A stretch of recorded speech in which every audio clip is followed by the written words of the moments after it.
الرحمان آتے ہیں اور پیچھے صف میں آ کر کھڑے ہو جاتے ہیں، آپ نماز میں حضور کی تلاوت کو سنتے ہیں، سسکیاں بن جاتی ہیں، زاروں قطار رونے لگتے ہیں، سلام پھیرنے کے بعد فوراً اٹھتے ہیں، اپنے گھر چلے جاتے ہیں اور بستر پر جا کر سسکیاں لیتے لیتے لیٹ جاتے ہیں۔ امام الانبیاء نے سلام پھیرا ہے، اس کے بعد کہا سالبہ کہاں گئے؟ صحابہ نے کہا سب میں تو تھے لیکن لگتا ہے گھر چلے گئے۔ حضور تشریف لاتے ہیں، آ کر دیکھا تو وہ صحابی بستر پر لیٹے رو رہے تھے، نبی نے ان کے سر کو اٹھایا ہے، اپنی گود مبارک میں رکھا ہے۔ اب جب گود میں حضور نے ان کے سر کو رکھا، سالبہ نے اپنی آنکھوں کو کھولا، سوچا شاید میرے باپ نے میرے سر کو اپنی گود میں رکھا ہوگا، شاید میری ماں نے میرے سر کو اپنی گود میں رکھا ہوگا۔ جب آنکھ کھلی تو دیکھا تمام نبیوں کے امام نے ان کے سر کو اپنی گود میں رکھا ہے۔ سالبہ تڑپ اٹھتے ہیں، عرض کرتے ہیں آقا میرے سر کو زمین پر ڈال دے، میں اس لائق نہیں ہوں کہ آپ کی گود میں اپنا سر رکھ سکوں۔ آقا میں بہت بڑا پاپی ہوں، میں بہت بڑا گناہگار ہوں۔ میرے نبی فرماتے سالبہ ارے جس گناہ پر تو اتنا رو رہا ہے اللہ نے تیرے اس گناہ کو کب کا معاف کر دیا، اے سالبہ رونا بند کر دے۔ سالبہ مسکرانا شروع کر دیتے ہیں، اب سالبہ کے ہونٹوں سے مسکراہٹ جاری ہوتی ہے، عرض کرتے ہیں آقا اللہ نے تو مجھے معاف کر دیا ہے، کیا آپ بھی مجھے معاف کرتے ہیں؟ حضور فرماتے سالبہ جب اللہ نے تجھے معاف کر دیا تو میں کون ہوتا ہوں تجھے نہ معاف کرنے والا؟ اے سالبہ جب میں نے تجھے معاف کر دیا۔ حضرت سالبہ مسکراتے ہیں، آنکھوں سے آنسو جاری ہے۔ نبی فرماتے سالبہ اب بتا کیسا لگتا ہے؟ عرض کرتے ہیں آقا ایسا لگتا ہے پورے بدن میں جیسے چینٹی چل رہی ہو، پورے جسم میں چینٹی رینگتی ہو۔ نبی فرماتے سالبہ اب تیری زندگی کا آخری وقت آ گیا ہے، بہت جلد تو ہم سے رخصت ہونے والا ہے۔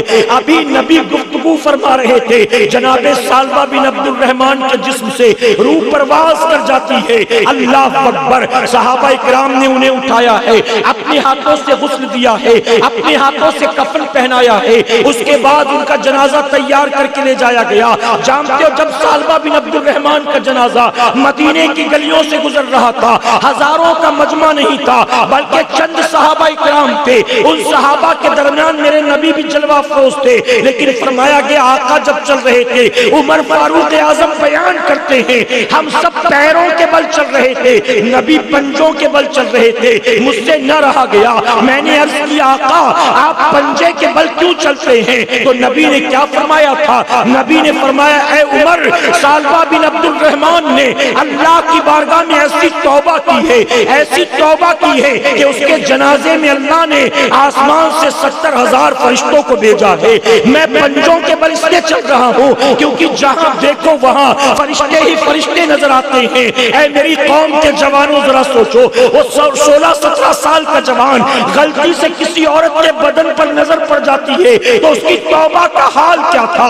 ہم تو یوٹیوب پر رات رات بھر ڈھونڈتے ہیں، کوئی ننگی ویڈیو مل جائے، کوئی ناچنے والی مل جائے، کوئی فاحشہ عورت مل جائے۔ اللہ اکبر، یہ ہم کیا کر رہے ہیں؟ گویا اپنی آنکھوں کے لیے ہم جہنم کی آگ تیار کر رہے ہیں۔ میرے پیارے آقا کے پیروانوں، علماء نے بڑی پیاری بات لکھی ہے، آپ کبھی نہ کبھی جنازے میں تو شریک ہوئے ہوں گے، بتائیے ہے نا؟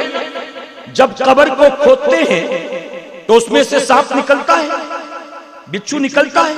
نہیں، اس میں سے اونٹ کی گردن کے برابر بچھو کبھی دیکھے آپ نے؟ نہیں۔ پھر میت کو دفن کرنے کے بعد قبر میں سانپ بچھو کہاں سے آتے ہیں؟ صوفیہ فرماتے قبروں میں پہلے سے سانپ بچھو کیڑے مکوڑے نہیں ہوتے، مرنے والا بندہ جتنا بدبخت ہوتا ہے، جتنا گناہگار و سیاہکار ہوتا ہے، اس کی بدعمالی کی وجہ سے اس کے اپنے بدن سے یہ سانپ بچھو پیدا کیے جاتے ہیں۔ یہ سانپ بچھو اور پھر اسی کو ڈستے ہیں، اسی کو کھاتے ہیں، اسی کو کاٹتے ہیں۔ میرے پیارے آقا کے پیروانوں، میری مائیں بہنیں بچیاں موجود ہیں، سنیں، محرم میں کربلا والوں کے نام پر آپ کے یہاں کیا کیا تام جھام کیا جاتا ہے؟ وہ کربلا والے جن کی شہادت کو صدیاں گزر گئی، گاؤں گاؤں میں لوگ کربلا بنا کر سینکڑوں رسمیں اس کے ساتھ جوڑتے ہیں، تیجا بھی کر رہے، 8واں 10واں بھی کر رہے، 40واں بھی کر رہے، پتہ نہیں کیا کیا۔ کربلا والوں کی اصل تعلیم کیا تھی جانتے ہو؟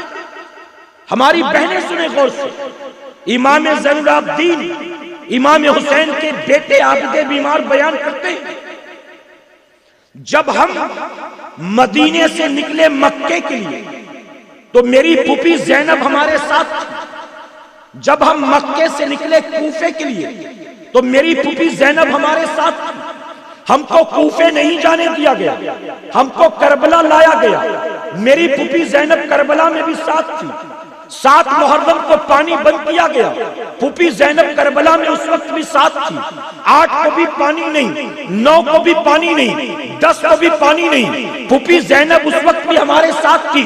امام زین العابدین بیان کرتے ہیں طرح طرح کی رسمیں کر کے اپنے آپ کو امام حسین کا چاہنے والی سمجھنے والیوں، سنو کربلا والیوں کا حال کیا تھا۔ امام زین العابدین بیان کرتے ہیں ہم مدینے سے چلے پھوپھی زینب ساتھ، ہم مکے سے چلے پھوپھی زینب ساتھ، ہم کربلا آئے پھوپھی زینب ساتھ، پانی بند کر دیا گیا پھوپھی زینب ساتھ، فرماتے میں دیکھ کر حیران تھا، اس کے باوجود بھی نہ سفر میں نہ کربلا میں میری پھوپھی نے ایک رات بھی تہجد کی نماز کو قضا نہیں کیا، ایک رات تہجد قضا نہیں کیا۔ اور سنو امام زین العابدین کہتے 10 محرم کو صبح سے جنگ شروع ہوئی، ایک ایک کر کے ہمارے اپنوں کو ظالموں نے شہید کیا۔ جب 10 محرم کی تاریخ گزری، مغرب کے بعد 11 کی تاریخ لگی، بیان کرتے 11 محرم رات آئی، یہ وہ رات تھی جب ہمارے خیمے کے آس پاس ہمارے اپنوں کی لاشیں بکھری تھی، کسی کا سر تن سے جدا، کسی کے پیر تن سے جدا، کسی کے ہاتھ تن سے جدا، کسی کے جسم کو گھوڑوں کی ٹاپوں سے روندا گیا۔ کہتے 72 لاشیں بکھری تھی ہمارے خیمے کے آس پاس، ان 72 لاشوں میں میری پھوپھی کے 2 سگے بیٹے اور محمد کی لاشیں بھی تھی۔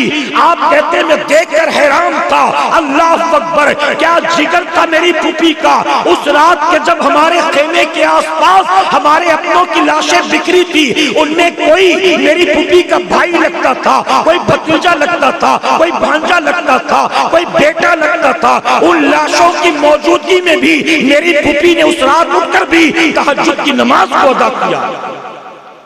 جن کے گھر کی عورتیں کٹی لاشوں کے سامنے اپنے اجڑے چمن اور اپنے بکھرے بیٹوں کے جسم کے سامنے تہجد نہ قضا کریں، انہوں نے کبھی فرض نمازیں چھوڑی ہوں گی؟ یہ چلی ہے چراغ لے کے کربلا میں، جنت میں جائیں گی، یہ چلی ہے لوبان اور اگربتی لے کر کربلا میں، جنت میں جائیں گی۔ اے بے پردہ گھومنے والیوں، اے بے حیا بے غیرت گھومنے والیوں، شادی بیاہ میں رجگے کے نام پر بڑھاپے میں بھی ٹھمکے لگانے والیوں، ہلدی مہندی کے نام پر اپنی بچیوں کو غیر مردوں کے حوالے کرنے والیوں، اپنی بچیوں کو بے حجاب و پردہ بازار اور شادیوں میں لے جانے والیوں، کل قیامت میں خاتون جنت تمہیں کیا اپنی چادر کے سائے میں لیں گی؟ ارے کسی بے حیا کو خاتون جنت اپنے پردے میں نہیں لیں گی۔ ارے یہ زینب کیسی تھی جانتے ہو؟ امام حسین کی بہن ہے اور محمد کی ماں ہے، امام زین العابدین کی پھوپھی ہے، خاتون جنت کی بیٹی ہے۔ ایک صحابی بیان کرتے ہیں میں زینب کے پڑوس میں 20 سال تک تھا، وہ کہتے میں نے زینب کو ارے کبھی پردے کے ساتھ بھی گھر سے باہر نکلتا نہیں دیکھا، کبھی پردے کے ساتھ بھی باہر نکلتا نہیں دیکھا۔ یہ غبارہ خرید رہی ہے، بابا کے عرس میں آئے، یہ کھلونا خرید رہی ہیں، بابا کے عرس میں آئے، بابا جنت میں لے جائیں گے ان کو۔ کیوں؟ تلاوت نہیں، عبادت نہیں، سجدہ نہیں، پردہ نہیں، بس عرس میں غبارے خرید لوگی تو جنت میں جاؤ گی، کربلا میں لوبان دھواں جلا لوگی تو جنت میں چلی جاؤ گی۔ اتنا سستا سودا سمجھ رکھا ہے تم نے؟ وہ صحابی بیان کرتے 20 سال پڑوسی تھا، کبھی گھر سے باہر نکلتا نہیں دیکھا۔ ایک بار بہت بیمار ہو گئی زینب، ان کے شوہر نے کہا زینب طبیعت بہت خراب ہے، چلو ڈاکٹر کے پاس دوا دلوا دو۔ تو حضرت زینب نے کہا کہ آپ ایک کام کریں، آپ ڈاکٹر کو بیماری بتا کر دوا لے آئیں، میں نہیں آؤں گا۔ ان کے شوہر نے کہا زینب شریعت نے اجازت دی ہے، بیماری میں ایک عورت اپنے ڈاکٹر کے پاس جا سکتی ہے، شریعت کی اجازت ہے، زینب چلو۔ تو حضرت زینب نے کیا کہا؟ زینب نے کہا میں جانتی ہوں شریعت کی اجازت تو ہے، لیکن میں یہ بھول نہیں سکتی کہ میں خاتون جنت کی بیٹی ہوں۔ میں جانتی ہوں شریعت کی اجازت ہے، لیکن میں فاطمہ کی بیٹی ہوں، میں بھول نہیں سکتی۔ ان کے شوہر نے کہا زینب اگر تجھے کچھ ہو گیا تو میں لوگوں کو کیا جواب دوں گا کہ زینب بستر پر پڑے پڑے مر گئی، شوہر نے دوا بھی نہیں دلایا؟ زینب میں لوگوں کو کیا جواب دوں گا؟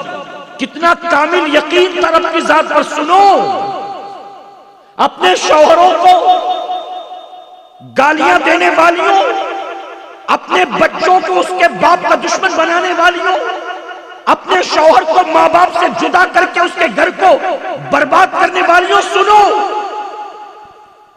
حضرت زینب کہتی ہیں آپ جا کر ڈاکٹر سے بتا کر دوا لے آئیں، اگر اس بیماری کی وجہ سے اللہ نے میری موت لکھی ہوگی تو میں بھی دوا لے آؤں تو بھی مروں گی، اور اگر اس بیماری سے اللہ نے میری موت نہیں لکھی ہوگی تو آپ بھی نہ لائیں، مجھے یقین ہے مجھے کچھ بھی نہیں ہوگا۔ یہی بھروسہ تو تھا۔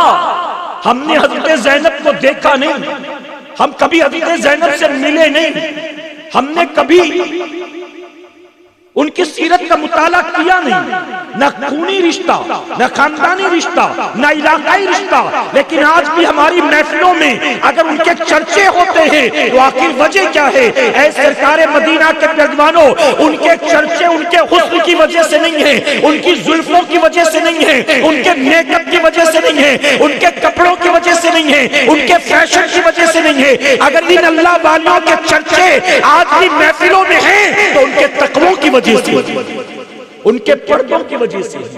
اب بات کربلا کی آئی تو ایک اور بات بتاؤں، اجازت ہے آپ؟ یہی حضرت زینب، امام حسین، آپ تلوار لے کر سر پر امامہ باندھ کر جب خیمے سے نکلے کہ اب سارے مارے گئے اب مجھے جانا ہے، جب خیمے سے نکلے تو آپ کی بہن زینب نے آپ کو پکڑ لیا، اور بہن زینب نے کہا میرے بھائی ابھی آپ کے بھانجے زندہ، ابھی میرے بیٹے اون محمد زندہ، اور میں اپنے بیٹوں کے ہوتے ہوئے آپ کو میدان میں نہیں جانے دوں، پہلے میرے بیٹے جائیں گے اس کے بعد آپ۔ تو امام علی مقام نے کیا کہا تھا؟ امام حسین نے کہا زینب کیا کہہ رہی تجھے معلوم؟ میرے جیتے جی تیرے بیٹے شہید ہو جائیں؟ زینب یہ نہیں ہو سکتا۔ جانتے ہو بچے کس عمر کے تھے؟ ایک بچے کی عمر 7 سال، ایک کی 11 سال، اور بعض لوگوں نے لکھا ایک کی عمر 9 سال تھی اور ایک کی 11 سال۔ پھر بھی تو کم عمر بچے تھے کہ نہیں؟ کم عمر بچے۔ آج 11 سال کے بچے کو پیشاب کرنے کی تمیز نہیں، ماں باپ نے سکھایا ہی نہیں، اور وہاں ماں کیا تعلیم دے رہی سنو۔ امام حسین کہتے ہیں بہن زینب میرے جیتے جی تیرے بیٹوں پر آنچ نہیں آئے گی، پہلے میں جاؤں گا۔ تو حضرت زینب کہتے ہیں کہ نہیں میرے بھائی، میرے بچے جب تک موجود رہیں گے میں آپ کو کربلا کے میدان میں یزیدیوں کے مقابلے نہیں جانے دوں گا۔ امام حسین کہتے ہیں کہ زینب اگر تیرے بچے شہید ہو گئے تو کل قیامت میں میں بابا کو کیا منہ دکھاؤں گا، میں ماں فاطمہ کو کیا جواب دوں گا؟ بہن زینب کہتی کہ امام حسین میرے بھیا مجھے بھی وہی میدان قیامت یاد آتا ہے، اگر میرے بیٹے زندہ رہے اور آپ شہید ہو گئے اور نانا نے قیامت میں مجھ سے پوچھ لیا زینب بہت محبت کرتی تھی حسین سے، اپنے بیٹوں کو سینے سے لگائے رکھا اور میرے بیٹے حسین کو شہید ہو جانے دیا، تو میں نانا کو کیا جواب دوں گی؟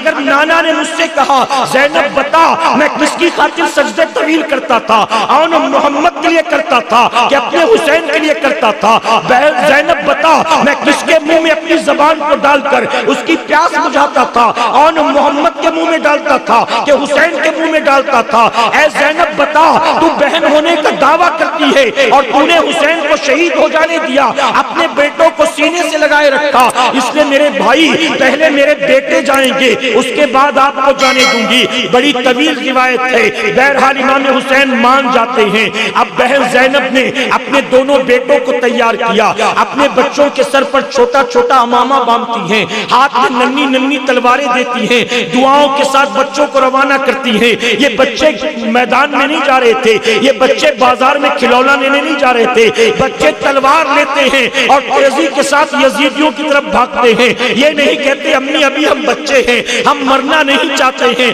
امی ہم جینا چاہتے ہیں۔ اے سرکار مدینہ کے پہلوانوں، ارے وہ مائیں جو سیریل دیکھ دیکھ کر بچوں کو دودھ پلاتی ہیں، ان کی کوکھ سے پیدا ہونے والا بچہ ٹک ٹاکر ہوتا ہے، یوٹیوبر ہوتا ہے، نچنیا ہوتا ہے، شرابی ہوتا ہے، زانی ہوتا ہے، چرسی گنجیری ہوتا ہے، افیمچی ہوتا ہے، اپنے ہی ماں باپ کا باغی ہوتا ہے، گلی محلے گاؤں کا لکا اور ٹپوری ہوتا ہے۔ لیکن جو مائیں قرآن کی تلاوت کے ساتھ اپنے بچوں کو دودھ پلاتی ہیں، انہی کے بیٹے محمد ہوتے ہیں، انہی کے بیٹے حسن حسین ہوتے ہیں، انہی کے بیٹے صلاح الدین ایوبی ہوتے ہیں، انہی کے بیٹے ٹیپو سلطان ہوتے ہیں، انہی کے بیٹے معین الدین اجمیری ہوتے ہیں، انہی کے بیٹے تو غوث اعظم ہوتے ہیں۔ میرے پیارے آقا کے پہلوانوں، جب بہن زینب نے اپنے بچوں کو روانہ کیا، دونوں بچے ننھی ننھی تلواریں لے کر یزیدیوں کے مقابلے پر دوڑتے ہیں۔ زینب نے خیمے کا پردہ ہٹایا، آواز دی بیٹا محمد ذرا رکو، واپس آؤ۔ دونوں بچے رک گئے، پلٹ کر واپس آتے ہیں۔ اب جانتے ہو ماں نے کیا کہا؟ ماں نے کہا میرے بیٹو غور سے سنو، تمہاری ماں تمہیں وصیت کرتی ہے، میرے بیٹو نانا نے یہ فرمایا ہے اولاد کی جنت ماں کے قدموں کے نیچے ہوتی ہے۔ میرے بیٹو اگر تم چاہتے ہو کہ تمہاری ماں زینب تم سے راضی ہو جائے تو مجھ سے وعدہ کر کے جاؤ، جب یزیدیوں کا تم مقابلہ کرو گے ایک بھی وار پیٹ پر نہیں لگے گا، ہر وار سینے پر کھاؤ گے۔ اگر تم نے سینے پر زخم برداشت کیا تمہاری ماں تم سے راضی ہوگی، اللہ تمہیں جنت میں داخل کرے گا۔ بچوں نے ماں سے وعدہ کیا، اس کے بعد بچے روانہ ہوتے ہیں۔ اللہ اکبر، بچے تھے ننھی ننھی تلواروں سے یزیدیوں کا مقابلہ کرتے رہے، یہاں تک کہ دھیرے دھیرے جب 2-4 یزیدیوں کو قتل کیا، یزیدیوں نے کہا بظاہر بچے ہیں، علی کے گھر کے شیر ہیں، ایک ایک کر کے مقابلہ کرنا مشکل ہے، چاروں طرف سے گھیرو اور ان کو قتل کرو۔ اور محمد کو شہید کر دیا گیا۔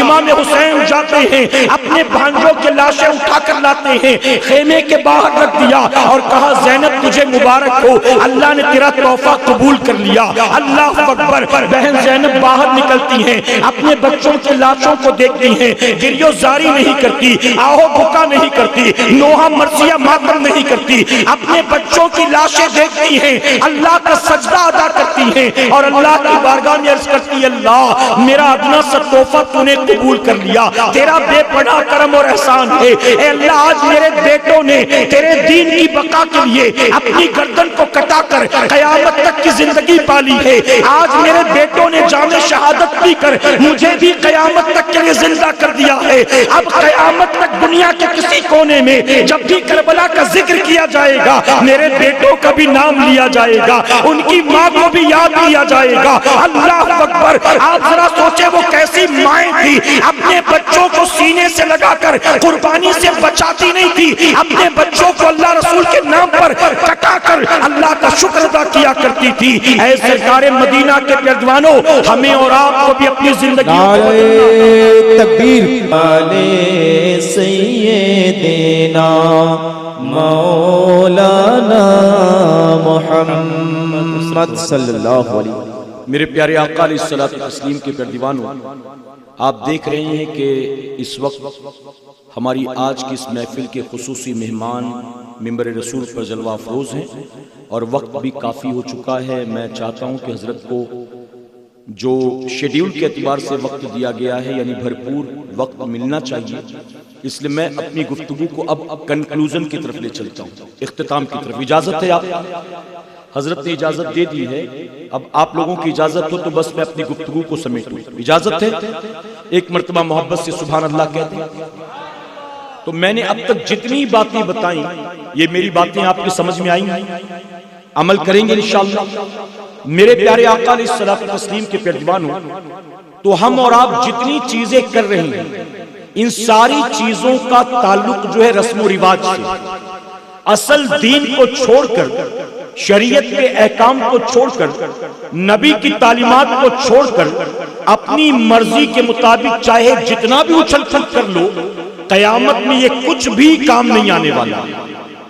سیدنا عمر فاروق اعظم رضی اللہ تعالیٰ عنہ فرماتے ہیں جس بندے پر فرض کا قرض باقی اللہ اس کے نوافل کو قبول نہیں فرماتا۔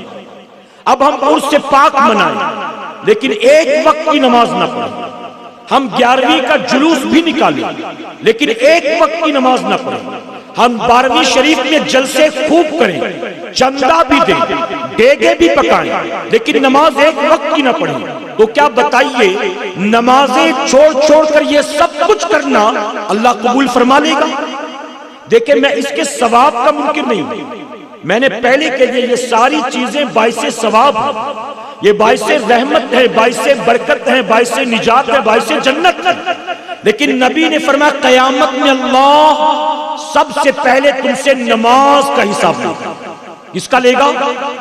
آج ہماری ماں بہنوں کا حال یہ ہے، ان پر چونکہ جمعہ نہیں، عید بقرعید کی نماز نہیں، ان کے لیے نماز جنازہ بھی نہیں، تو نتیجہ یہ ہوتا ہے کہ پورا سال گزر جاتا ہے کبھی اللہ کا سجدہ ہی نہیں کرتے۔ رمضان شریف میں 2-4 رکعت پڑھ لیا تو پڑھ لیا، علاوہ اس کے بتائیے کتنی نمازیں پڑھ رہی ہیں۔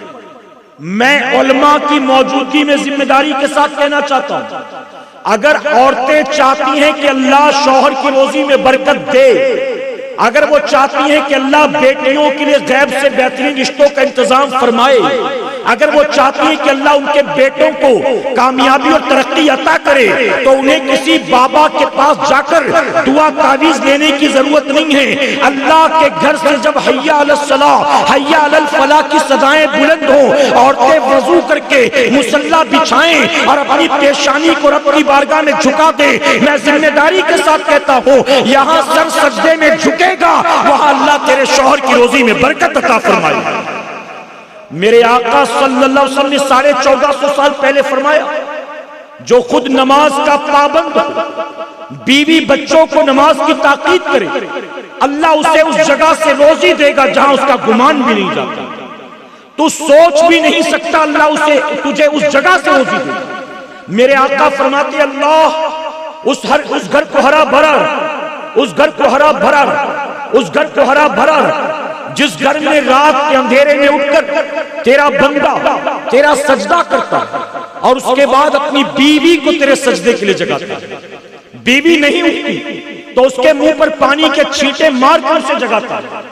آگے آقا فرماتی اللہ اس گھر کو ہرا بھرا رکھ، اس گھر کو ہرا بھرا رکھ، اس گھر کو ہرا بھرا رکھ، جس گھر میں رات کے اندھیرے میں اٹھ کر تیری بندی تیرا سجدہ کرتی ہے اور پھر اپنے شوہر کو تیرے سجدے کے لیے جگاتی ہے، اگر شوہر نہیں اٹھتا تو اس کے منہ پر پانی کے چھینٹے مار کر اسے جگاتی ہے۔ میں آپ سے پوچھتا ہوں آپ کے پورے گاؤں میں آس پاس کے 8-10 گاؤں میں ایک گھر بھی ایسا ہو تو بتا دو، ارے آپ کی اپنی شادی ہو کر بھی 10-12-15 سال ہو چکے ہوں گے، آپ اپنے دل پر ہاتھ رکھ کر بتاؤ آپ نے آج تک کبھی ایک بار بھی نماز فجر کے لیے اپنی بیوی کے منہ پر پانی کا چھینٹا مار کر جگایا؟